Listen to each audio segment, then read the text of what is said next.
मीराबाई एक ऐसा नाम जो भक्ति का पर्याय बन चुका है। लेकिन कौन थी वो?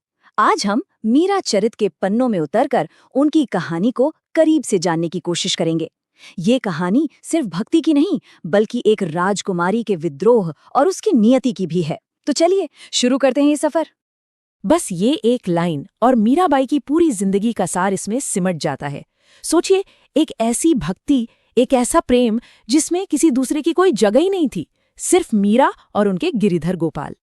तो ये कहानी शुरू होती है राजस्थान के एक शाही घराने राठौड़ वंश से। यहाँ एक राजकुमारी का जन्म होता है, मीरा। और कहते हैं कि बचपन से ही उनका झुकाव, उनका दिल कृष्ण भक्ति की ओर था। और फिर एक दिन कुछ ऐसा हुआ जिसने सब कुछ बदल दिया। उनकी नजर पड़ी भगवान कृष्ण की एक मूर्ति पर, और बस उस एक पल में मानो वक्त ठहर सा गया। वो छवि उनके मन में ऐसी बसी कि फिर कभी निकली ही नहीं। एकदम बच्चों वाली मासूमियत से उन्होंने अपनी माँ से पूछ लिया, माँ, ये कौन है? अब देखिए, ये सिर्फ एक सवाल नहीं था, ये उस रिश्ते की, उस गहरे जुड़ाव की पहली कड़ी थी जो ताउम्र चलने वाला था। माँ ने भी मजाक मजाक में कह दिया, अरे ये तो तुम्हारे होने वाले पति हैं। लेकिन मीरा का मन तो बच्चा था। उन्होंने इस बात को सच मान लिया, और बस उसी एक पल ने उनकी पूरी जिंदगी की दिशा तय कर दी। और यहीं से, उसी बचपन से, मीरा ने कृष्ण को ही अपना सब कुछ मान लिया। अपना पति, अपना दोस्त, अपना एकमात्र सहारा, सब कुछ। तो अब कहानी आगे बढ़ती है। मीरा बड़ी होती हैं और उनका विवाह होता है चित्तौड़ के राजकुमार भोजराज से। और यहीं से उनकी जिंदगी के असली संघर्ष का दौर शुरू होता है। एक अच्छी बात ये थी कि उनके पति भोजराज उनकी भक्ति की इज्जत करते थे, उसे समझते थे। लेकिन दिक्कत थी उनका बाकी परिवार, खासकर राणा खानदान, जो मीरा के इस कृष्ण प्रेम को, उनकी दीवानगी को कभी समझ ही नहीं पाया। तो अब मीरा की जिंदगी एक दोराहे पर आ खड़ी हुई थी। एक तरफ था राजधर्म, एक रानी होने की जिम्मेदारियां, और दूसरी तरफ था कृष्ण प्रेम, उनकी भक्ति जो किसी भी बंधन को मानने के लिए तैयार नहीं थी। अब सोचिए वो क्या करती थी। वो कृष्ण के भजन गाती, मंदिरों में जाती, साधु संतों के साथ बैठती और भक्ति में झूमकर नाचती थीं। अब ये सब चीजें राज परिवार के लिए बिल्कुल भी काबिल कबूल नहीं थी। उनके हिसाब से ये एक राजपूत रानी की शान के खिलाफ था, जिसे वो लोक मर्यादा का उल्लंघन कहते थे। पर मीरा के लिए, उनके लिए तो ये उनकी आत्मा की आवाज थी। और जब समझाने बुझाने या धमकियों से बात नहीं बनी, तो परिवार ने उन्हें अपने रास्ते से हटाने की कोशिशें शुरू कर दी।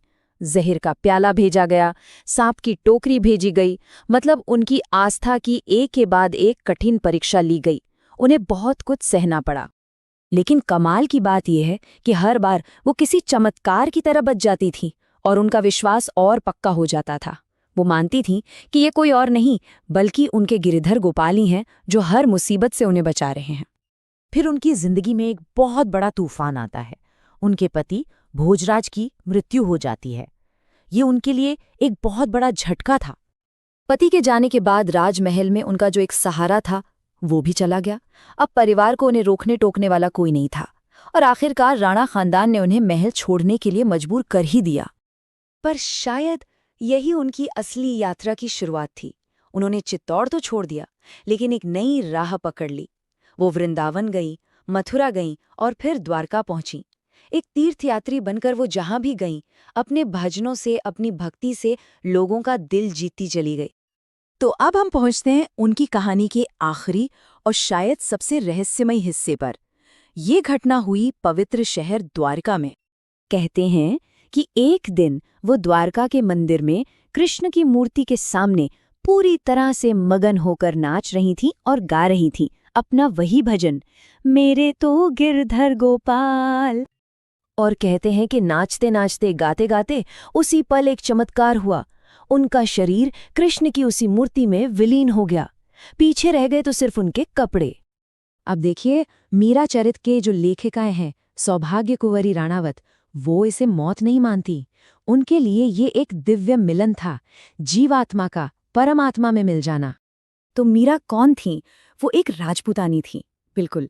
एक राजकुमारी थी, एक पत्नी थी, ये सब उनकी पहचान थी। लेकिन इन सबसे बढ़कर, इन सबसे पहले उनकी असली पहचान थी कृष्ण की एक भक्त होना। मीरा की ये कहानी आखिर में हमें एक बहुत गहरे सवाल के साथ छोड़ जाती है। क्या सच में सच्चा प्रेम, सच्ची भक्ति, समाज, परिवार, दुनिया, इन सारे बंधनों से परे है? क्या ये हर बंधन से ऊपर हो सकता है? ये एक ऐसा सवाल है जिसका जवाब शायद हम सबको अपने अंदर ही खोजना होगा।